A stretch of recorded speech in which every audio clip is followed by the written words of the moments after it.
Balansas. Tai viena pagrindinių finansinių ataskaitų, atspindinti įmonės finansinę būklę balanso sudarimo momentu. Jis parodo, iš ko susideda įmonės turtas, kokius įsipareigojimus jį turi ir kokia yra akcininkų nuosavybė. Balanso struktūra grindžiama lygybės principu. Turtas visada lygus nuosavam kapitalui ir įsipareigojimams.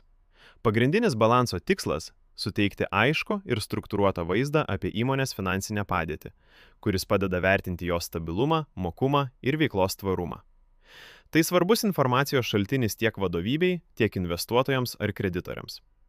Pagrindinės balanso dalys. Turtas, kuris susideda iš trumpalaikio ir ilgalaikio turto. Įsipareigojimai. Tai įmonės trumpalaikės ir ilgalaikės skolos bei prekybiniai įsipareigojimai. Nuosavas kapitalas. Savininkų investuotos lėšos ir sukauptas pelnas. Balanso analizė leidžia įvertinti įmonės finansinę struktūrą, likvidumą ir finansinę riziką. Ji taip pat padeda nustatyti, kaip efektyviai naudojamas turtas ir kaip finansuojama veikla. Žinoma, kad detaliau suprasti įmonės finansinę būklę, vien balanso duomenų neužtenka. Taip pat reikia vertinti ir kitus rodiklius, apimančius tiek pelno nuostolių, tiek pinigų srautų ataskaitų duomenis.